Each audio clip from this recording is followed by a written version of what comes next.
Before the flood, before the world as we know it was washed away, something strange happened. Genesis chapter 6 records one of the most cryptic and controversial passages in all of Scripture. The sons of God saw that the daughters of humans were beautiful, and they married any of them they chose. The Nephilim were on the earth in those days, and also afterward, when the sons of God went to the daughters of humans and had children by them. They were the heroes of old, men of renown. Who were these sons of God? What were the Nephilim? Were they the offspring of fallen angels and human women? Were they ancient aliens conducting genetic experiments? Or is there a more mundane explanation that's been overlooked for centuries? This passage has spawned countless theories, from ancient Jewish mysticism to modern UFO conspiracies. It's inspired books, movies, and endless theological debate. Today, we're diving deep into one of the Bible's most mysterious passages to examine every major interpretation, the evidence behind them, and what they might mean for our understanding of the ancient world. Let's start with what the text explicitly states. Genesis 6:1-4 reads, "When human beings began to increase in number on the earth, and daughters were born to them, the sons of God saw that the daughters of humans were beautiful, and they married any of them they chose. Then the Lord said, 'My spirit will not contend with humans forever, for they are mortal. Their days will be 120 years. The Nephilim were on the earth in those days, and also afterward, when the sons of God went to the daughters of humans and had children by them. They were the heroes of old, men of renown." These 4 verses pack an enormous amount of mystery. Several key terms demand our attention. First, sons of God, in Hebrew, Bene Elohim. This phrase appears elsewhere in the Old Testament, notably in Job, where it clearly refers to angelic beings who present themselves before God's throne. Second, Nephilim, a Hebrew word whose etymology is debated. Some derive it from Nephal, meaning to fall, suggesting fallen ones. Others connect it to a root meaning to cause to fall or tyrants.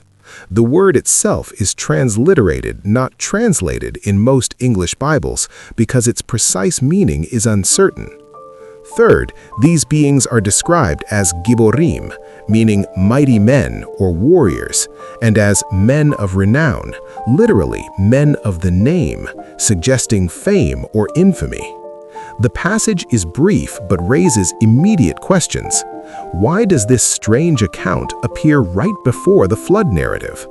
What connection exists between this intermingling and God's decision to judge the world?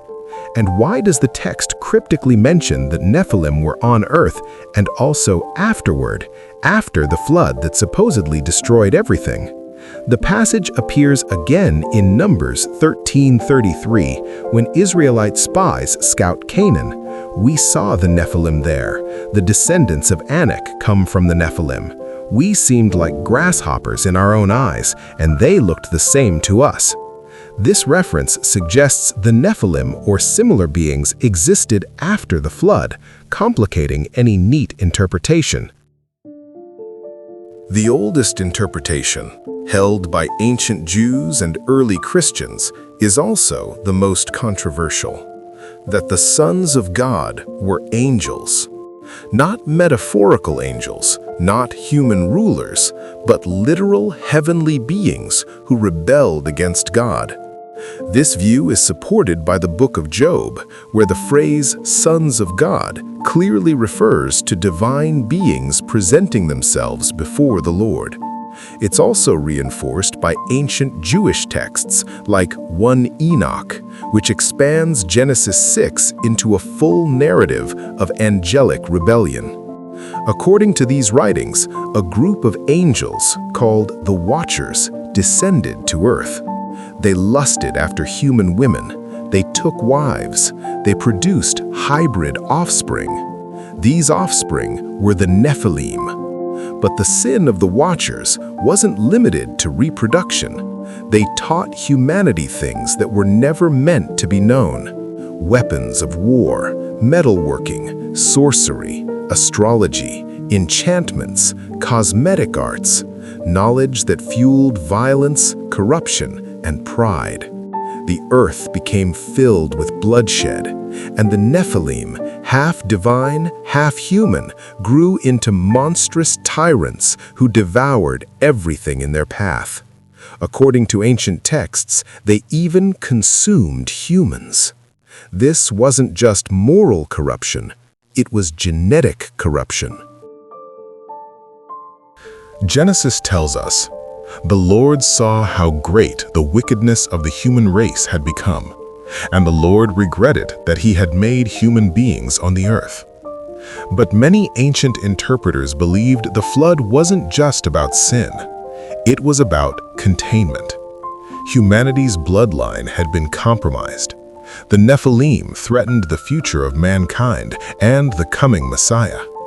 The flood was a reset, a cleansing, an extinction-level event meant to erase something that should never have existed. If the flood destroyed the Nephilim, why do we encounter giants after Noah?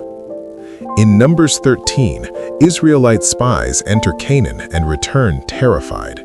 "We saw the Nephilim there. We seemed like grasshoppers in our own eyes." Later, we meet giants like Anakim, Rephaim, Emim, Og, king of Bashan, Goliath of Gath. These beings weren't myths. They had cities, territories, royal beds made of iron. So how did they return? Another incursion? Surviving bloodlines?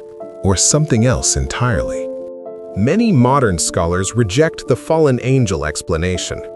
Instead, they argue that the sons of God were human kings or rulers, men who claimed divine status, men who abused their power, men who took women by force.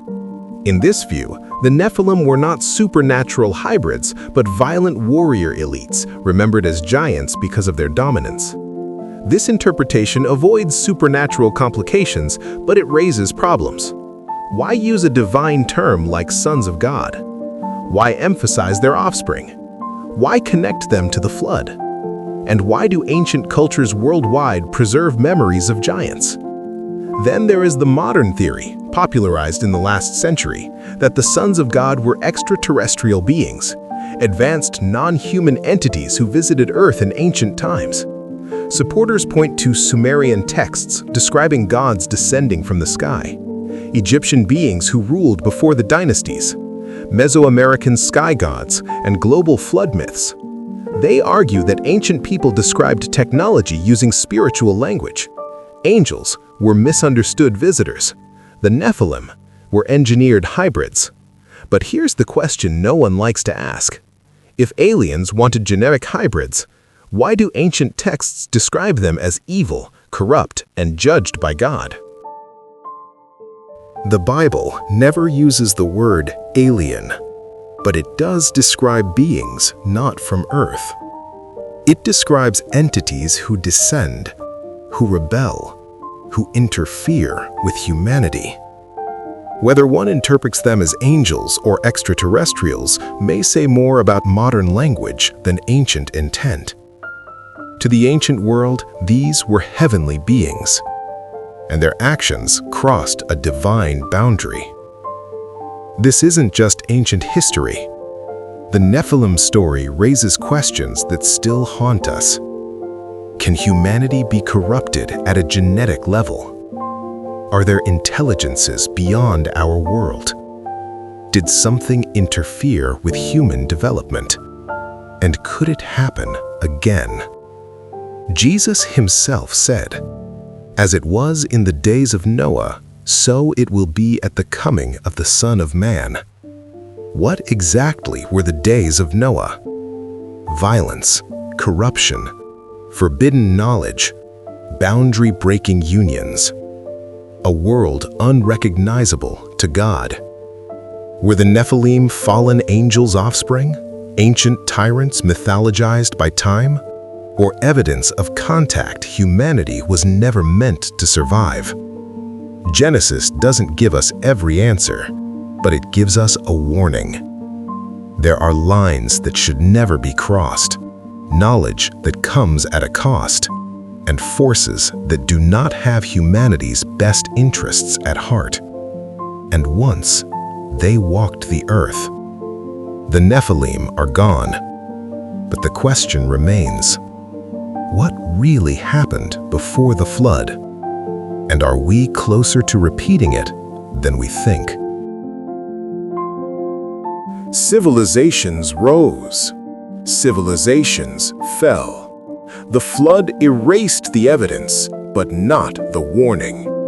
Every age believes it is more advanced. Every age believes it is safer. And every age forgets what happened the last time forbidden knowledge returned. Stay curious, stay alert, and ask the questions you were never meant to ask alone. Subscribe before history repeats itself.